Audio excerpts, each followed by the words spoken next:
I Have a Dream by Martin Luther King, Jr., delivered on August 28, 1963, at the Lincoln Memorial, Washington, D.C.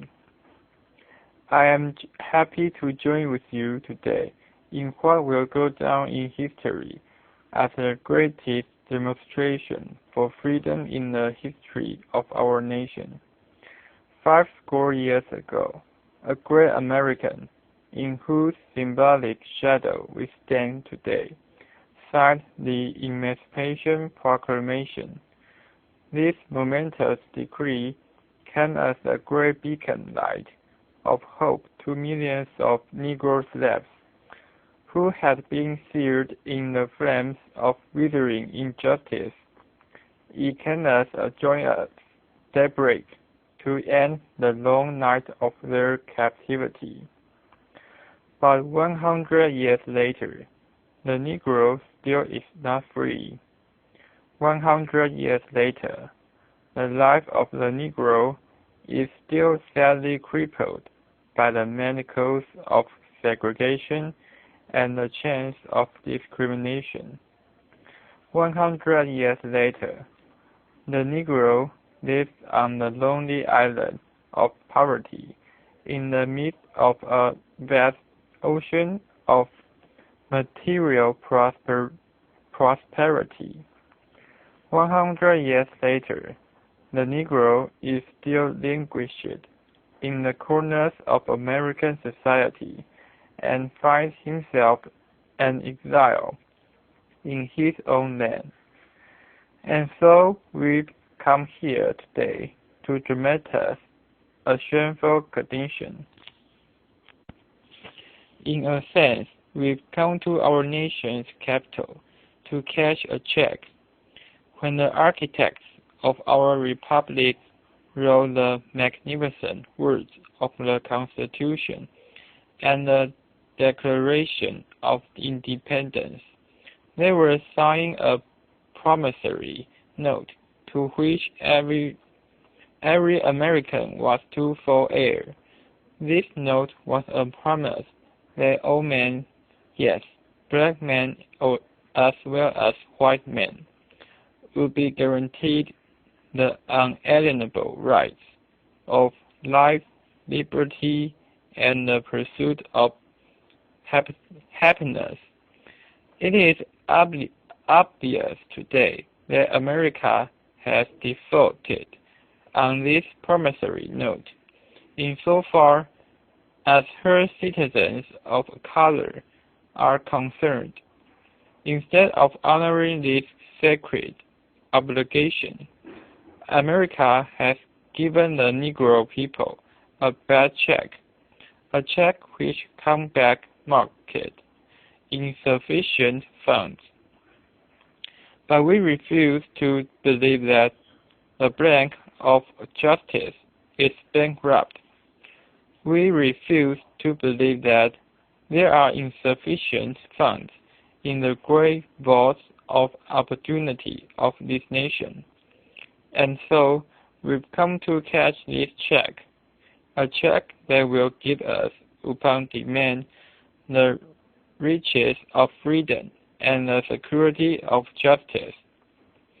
We have also come to this hallowed spot to remind America of the fierce urgency of now. This is no time to engage in the luxury of cooling off or to take the tranquilizing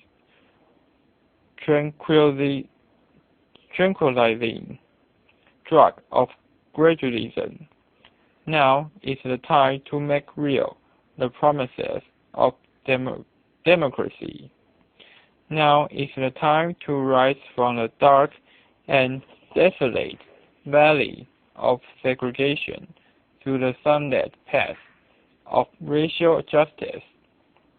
Now is the time to lift our nation from the quicksand of racial injustice to the solid rock of brotherhood. Now is the time to make justice a reality for all of God's children. It would be fatal for the nation to overlook the urgency of the movement. This weltering summer of the Negroes' legitimate discontent will not pass until there is an invigorating autumn of freedom and equality. 1963 is not an end, but a beginning. And those who hope that the Negro needed to blow off steam and will now be content will have a rude awakening if the nation returns to business as usual. And there will be neither rest nor tranquility in America until the Negro is granted his citizenship rights. The whirlwinds of revolt will continue to shake the foundations of our nation until the bright day of justice emerges. But there is something that I must say to my people, who stand on the warm threshold which leads into the palace of justice. In the process of gaining our rightful place, we must not be guilty of wrongful deeds. Let us not seek to satisfy our thirst for freedom by drinking from the cup of bitterness and hatred. We must forever conduct our struggle on the high plane of dignity and discipline. We must not allow our creative protest to degenerate into physical violence. Again and again, we must rise to the majestic heights of meeting physical force with soul force. The marvelous new militancy which has engulfed the Negro community must not lead us to a distrust of all white people. For many of our white brothers, as evidenced by their presence here today, have come to realize that their destiny is tied up with our destiny. And they have come to realize that their freedom is inextricably bound to our freedom. We cannot walk alone, and as we walk, we must make the pledge that we should always march ahead. We cannot turn back. There are those who are asking the devotees of civil rights, when will you be satisfied? We can never be satisfied as long as the Negro is the victim of the unspeakable horrors of police brutality. We can never be satisfied as long as our bodies, heavy with the fatigue of travel, cannot gain lodging in the motels of the highways and the hotels of the cities. We cannot be satisfied as long as the Negro's basic mobility is from a smaller ghetto to a large one. We can never be satisfied as long as our children are stripped of their selfhood, and robbed of their dignity by signs stating, "For whites only." We cannot be satisfied as long as a Negro in Mississippi cannot vote and a Negro in New York believes he has nothing for which to vote. No, we are not satisfied, and we will not be satisfied until justice rolls down like water, and righteousness like a mighty stream. I am not unmindful that some of you have come here out of great trials and tribulations.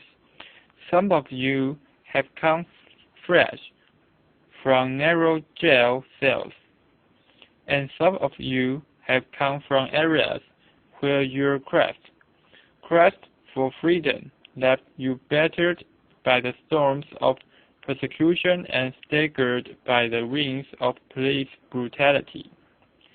You have been the veterans of creative suffering. Continue to work with the fact that unearned suffering is redemptive. Go back to Mississippi. Go back to Alabama. Go back to South Carolina. Go back to Georgia. Go back to Louisiana. Go back to the slums and ghettos of our northern cities, knowing that somehow this situation can and will be changed. Let us not wallow in the valley of despair. I say to you today, my friends, and so even though we face the difficulties of today and tomorrow, I still have a dream. It is a dream deeply rooted in the American dream. I have a dream that one day this nation will rise up and live out the true meaning of its creed. We hold these truths to be self-evident, that all men are created equal. I have a dream that one day on the red hills of Georgia, the sons of former slaves and the sons of former slave owners will be able to sit down together at the table of brotherhood. I have a dream that one day even the state of Mississippi, a state sweltering with the heat of injustice, sweltering with the heat of oppression, will be transformed into an oasis of freedom and justice. I have a dream that my 4 little children will one day live in a nation where they will not be judged by the color of their skin, but by the content of their character. I have a dream that one day down in Alabama, with its vicious racist, with its governor having his lips dripping with the words of interposition and nullification. One day, right there in Alabama, little black boys and black girls will be able to join hands with little white boys and white girls as sisters and brothers. I have a dream today. I have a dream that one day every valley shall be exalted, and every hills and mountains shall be made low. The rough places will be made plain, and the crooked places will be made straight. And the glory of the Lord shall be revealed, and all flesh shall see it together. This is our hope, and this is the faith that I go back to the South with. With this faith, we will be able to hew out the mountain of despair, a stone of hope. With this faith, we will be able to transform the jangling discords of our nation into a beautiful symphony of brotherhood. With this faith, we will be able to work together, to pray together, to struggle together, or go to jail together, stand up for freedom together, knowing that we will be free one day. And this will be the day.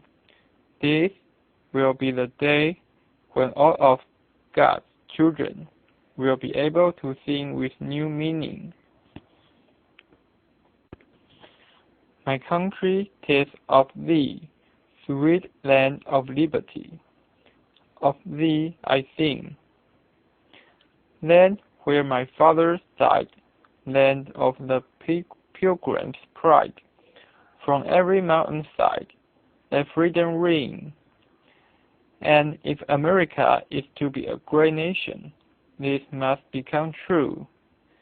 And so, let freedom ring from the prodigious hilltops of New Hampshire. Let freedom ring from the mighty mountains from New York. Let freedom ring from the heightening Alleghenies of Pennsylvania. Let freedom ring from the snow-capped Rockies of Colorado. Let freedom ring from the Cretaceous slopes from California. But not only that, let freedom ring from the Stone Mountain from Georgia. Let freedom ring from Lookout Mountain of Tennessee. Let freedom ring from every hill and molehill of Mississippi. From every mountainside, let freedom ring. And when this happens, and when we allow freedom ring, when we let it ring from every village and every hamlet, from every state and every city, we will be able to speed up that day when all of God's children, black men and white men, Jews and Gentiles, Protestants and Catholics, will be able to join hands and sing in the words of the All Negro Spiritual. Free at last, thank God Almighty. We are free at last.